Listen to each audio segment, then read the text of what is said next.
Hi friends, ഉഴുന്നൊന്നും ചേർക്കാതെ നല്ല സോഫ്റ്റായ coconut ദോശയുടെ റെസിപ്പിയാണ് ഞാനിന്നിവിടെ കാണിക്കുന്നത്.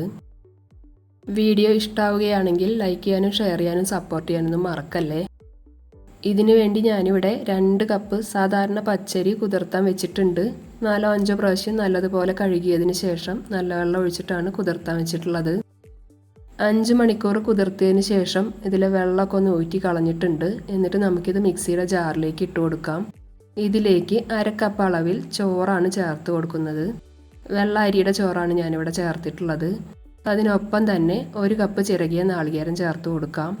2 ടീസ്പൂൺ ഉപ്പ് ചേർത്ത് കൊടുക്കുന്നുണ്ട്. ഇനി ഇതിലേക്ക് 1 കപ്പ് വെള്ളം ചേർത്ത് കൊടുത്ത് നന്നായി ഒന്ന് അരച്ചെടുത്ത് കൊണ്ടുവരാം. ഞാനിത് രാത്രിയിലാണ് അരച്ചെടുക്കുന്നത്, രാവിലെ തയ്യാറാക്കാൻ വേണ്ടി. അപ്പോൾ രാത്രിയിൽ അരച്ച് ഒരു 8 മണിക്കൂറൊക്കെ ഒന്ന് ഫെർമെൻറ്റ് ചെയ്യാൻ വെച്ചാൽ മതി. നല്ല സോഫ്റ്റായ മാവ് തന്നെ കിട്ടും.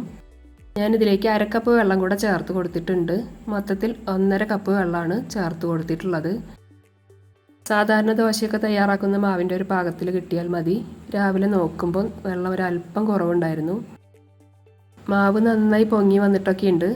ഉപ്പൊക്കെ ചേർത്ത് കൊടുത്തതുകൊണ്ട് ഞാൻ ഒരുപാട് ഇളക്കി കൊടുക്കുന്നില്ല. കുറച്ച് വെള്ളം ചേർത്ത് കൊടുക്കേണ്ട ആവശ്യമുണ്ട്.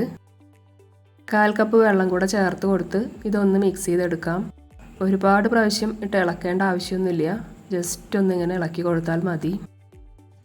ദോശ തയ്യാറാക്കുന്നതിന് വേണ്ടി ഒരു പാൻ ചൂടാക്കാൻ വെച്ചിട്ടുണ്ട്. ഇതിലേക്ക് ഓരോ തവി മാവ് ഇതുപോലെ ഒഴിച്ചു കൊടുത്ത് ഒരുപാട് പരത്തിയെടുക്കുന്നില്ല. വെറുതെ ഒന്നിങ്ങനെ അപ്പം പോലെ പരത്തിയെടുക്കുന്നതേ ഉള്ളൂ. നമുക്ക് സാധാരണ ദോശയുടെ പോലെ പരത്തിയെടുക്കണമെങ്കിൽ അങ്ങനെയും പരത്തിയെടുക്കാം. ദോശ മറിച്ചിട്ട് കൊടുക്കാതെ ഇതുപോലെ മൂടി വെച്ചിട്ടാണ് ഞാൻ ചുട്ടെടുക്കുന്നത്. നല്ല സോഫ്റ്റായ ദോശ തന്നെയാണ്.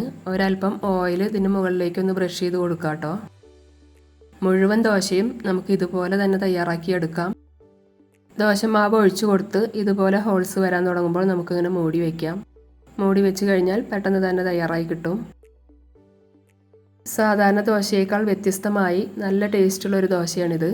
എല്ലാവരും ഇതുപോലെയൊക്കെ ഒന്ന് ഒരു പ്രാവശ്യം ട്രൈ ചെയ്ത് നോക്കണം കേട്ടോ.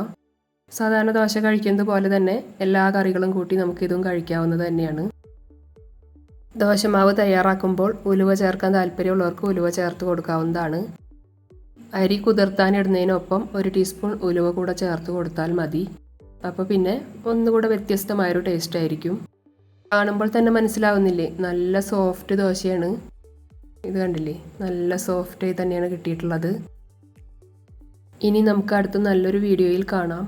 Okay, thank you.